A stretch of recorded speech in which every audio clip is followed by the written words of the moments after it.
Hello guys, welcome to another video of stock market friends. Pan HR solutions की ओर से दिसंबर guys इस कंपनी का डे 3 का सब्सक्रिप्शन आज ओपन हो रहा है। जानेंगे लाइव सब्सक्रिप्शन जीएमपी कितना चल रहा है, लिस्टिंग कितना मिलेगा, परफॉर्मेंस कैसा अप्लाई करें या फिर फाइनल डिसीजन क्या लेना चाहिए, इन सभी पॉइंट्स को डिस्कस करेंगे। चलिए फ्रेंड्स वीडियो को स्टार्ट करते हैं। और ये कोई रिकमेंडेशन वीडियो नहीं, इसलिए जो भी फाइनल डिसीजन होगा अपने रिस्क पर लीजिएगा। चलिए फ्रेंड्स वीडियो स्टार्ट करते हैं।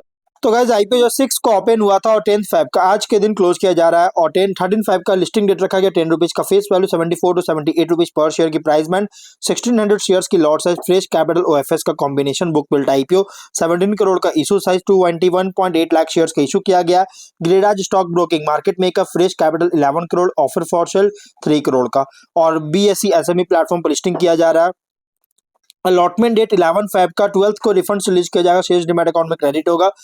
QIB ऑफर दिया गया, एंकर इंक्लूड नहीं करेंगे। 16.5%। बिग HNI 7.1, स्मॉल HNI 4.2 और रिटेल में 29% का ऑफर दी गई है। रिटेल ओनली 2 लॉट अप्लाई कर सकते हैं, जो कि लगभग 3200 शेयर्स मिलेंगे। 2.5 लाख रुपीज पे करना पड़ेगा। Small HNI minimum 3 lot apply कर सकते हैं। 3.7 लाख रुपीज पे करना पड़ेगा। मैक्सिमम 8 लॉट अप्लाई कर सकते हैं। 10 लाख रुपीज पे करना पड़ेगा। Big HNI minimum 9 lot apply कर सकते हैं। 11.2 लाख रुपीज पे करना पड़ेगा। मैक्सिमम कोई लिमिट नहीं है, लेकिन हाँ स्मॉल HNI में अगर या बिग HNI में अगर 5 टाइम सब्सक्राइब होता है तो स्मॉल HNI आपको ओनली 3 लॉट अलॉट होगा। बिग HNI में ओनली 9 लॉट अलॉटमेंट किया जाएगा। एंकर से 4.2 करोड़ का फंड रेज कर चुका है।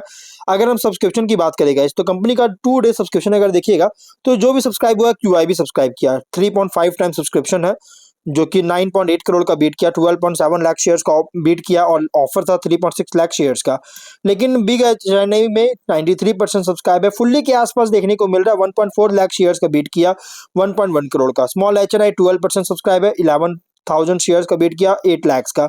स्मॉल HNI में बहुत ही लो सब्सक्राइब है, लेकिन रिटेल में 0.72 मतलब 72% सब्सक्राइब है। 4.6 लाख शेयर्स का बीट किया है 3.5 करोड़ का। टोटल हुआ 1.5 time subscription 18.8 lakh shares bid किया 14.6 करोड़ का। 169 एप्लीकेशन सबमिट हुआ। मतलब इस आईपीओ में अगर देखा जाएगा तो अंडर फुल्ली ओवर सब्सक्राइब है, लेकिन वो भी इसलिए क्योंकि QIB सब्सक्राइब किया गया है। बहुत ही स्ट्रॉन्ग GMP 0 रुपीज का, विच मीन्स कंपनी फ्लैट या तो डिस्काउंट लिस्टिंग कर सकता है। बिजनेस में मैं ज्यादा कुछ बात नहीं करूंगा। देखिए कंपनी जो है comprehensive man power solutions B2B model पर ऑपरेट कर रही है।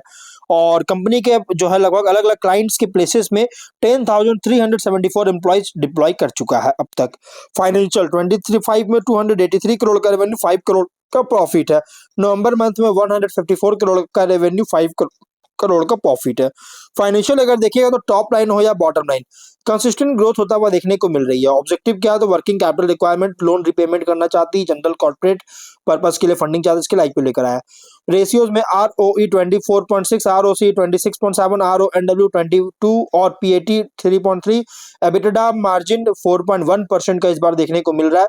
PB है 2.1, पी रेशियो 8.4 टाइम का। प्रोमोटर होल्डिंग 91% का। मार्केट कैप 56 करोड़ के अराउंड किया देखने को मिलेगा। तो ओवरऑल अगर हम बात करें तो आईपीओ का प्राइस बैंड जो रखा गया है रीजनेबल, बहुत ही रीजनेबल प्राइस रखी गई। लेकिन हाँ ये आईपीओ बहुत छोटा है, जो कि मेन बोर्ड में माइग्रेशन के लिए लंबा टाइम ले सकती है। प्लस कंपटीशन बहुत ज्यादा कॉम्पिटिटर है देखिएगा तो। इट कौन सी सॉल्यूशंस हो गया, हैप्पी स्क्वायर आउटसोर्सिंग हो गया, स्पेक्ट्रम टैलेंट मैनेजमेंट है, बहुत सारी कंपनीज के कॉम्पिटिटर है। अब अगर हम बात करें स्वॉट एनालिसिस करेंगे तो गाइज अगर देखिए कंपनी जो strength human HR staffing workflow workforce solution segment में ऑपरेट कर रहा है, जो कि HR outsourcing, staffing, payroll, compliance और अलाइड सर्विसेज प्रोवाइड कर रही है। HR सर्विसेज जो कि एसेंशियल होता है बहुत सारे बिजनेसेस के लिए, जिसके कारण क्योंकि गाइज ऑर्गेनाइजेशन जो है अब आउटसोर्स नॉन कोर फंक्शंस को लगातार इंक्रीज कर रहा है ऑर्गेनाइजेशन, जिसके कारण गाइज रिकरिंग डिमांड क्रिएट कर रही है। और कंपनी का ब्रॉड पोर्टफोलियो है HR ऑफर जो कर रहा है इसके लिए, जिसमें cross sale services, deepen client relationship help कर सकता है। और पोटेंशियल है कंपनी स्मॉल और मिड साइज दोनों एंटरप्राइज या फिर लार्ज एंटरप्राइज क्लाइंट्स, इन सभी को सर्व करने के लिए पोटेंशियल है, जो कि रेवेन्यू सोर्स को डाइवर्सिफाई कर रही है। वीकनेस की बात करेंगे तो गाइस स्केल जो है ना लार्ज HR स्टाफिंग फर्म से कंपैरिजन में बहुत ही छोटा है, और जिसके कारण गाइज मेजर इंस्टीट्यूशनल कॉन्ट्रैक्ट्स को compete करने के लिए एबिलिटी जो है उसको लिमिट करता है। रेवेन्यू विजिबिलिटी भी फ्लक्चुएट कर सकता है इकोनॉमिक साइकिल्स के कारण, जिससे गाइज हायरिंग और वर्कफोर्स स्पेंडिंग को इम्पैक्ट कर सकता है। और क्वालिटी जो है सर्विस डिलीवरी और ह्यूमन कैपिटल का इस पर डिपेंड करता है, क्वालिटी पर। हाई टर्नओवर और सर्विस लैप्स अगर होता है तो रेपुटेशन और क्लाइंट रिटेंशन को हर्ट कर सकता है। वर्किंग कैपिटल इंटेंसिटी बहुत ज्यादा है, क्योंकि क्लाइंट से फंडिंग, पे रोल फंडिंग साइकिल्स और रिसीवल्स होने के कारण कारण। अपॉर्चुनिटीज की बात करेंगे तो outsourcing HR function, payroll, staffing services का जो ट्रेंड है ग्रो कर रही है इंडियन बिजनेसेस में, जो कि कॉस्ट इफिशियंसी चाहते हैं उनके लिए।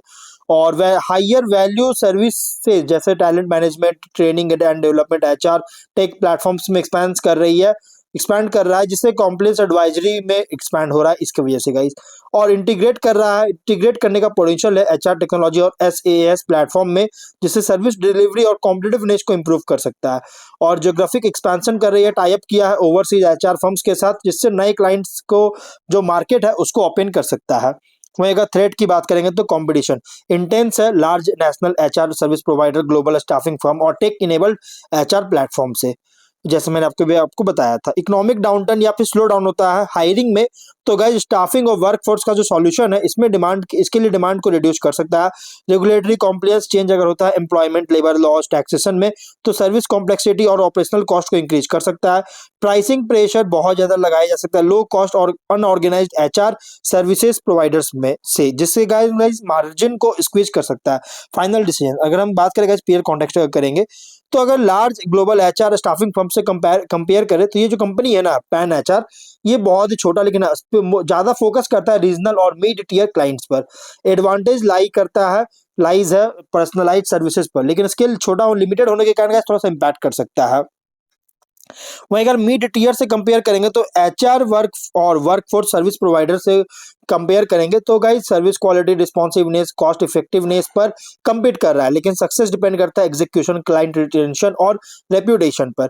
इन्वेस्टर के लिए आईपीओ रिप्रेजेंट कर रहा है सर्विस एंड आउटसोर्सिंग प्ले, जो कि टाइड है कॉर्पोरेट हायरिंग और एचआर आउटसोर्सिंग ट्रेंड्स पर। ग्रोथ पूरी तरह से डिपेंड करता है एफिशिएंट वर्कफोर्स सॉल्यूशंस का मतलब कि एफिशिएंट के लिए डिमांड पर, और कंपटीशन से खुद को डिफरेंशिएट करने के एबिलिटी पर, जो इसका पूरी तरह से बिजनेस डिपेंड करता है, ग्रोथ डिपेंड करता है। तो ओवरऑल गाइस अगर बात करें गाइस, तो ओवरऑल अगर आप देखिए कंपनी जो है ना ठीक ठाक अच्छी कंपनी है, लेकिन हाँ ये रिस्की आईपीओ है, बट ये लॉन्ग टर्म आईपीओ। आप जो भी फाइनल डिसीजन लीजिएगा अपने रिस्क पर लीजिएगा। ये कोई रिकमेंडेशन वीडियो नहीं, तो मिलता है नेक्स्ट वीडियो में। बाय।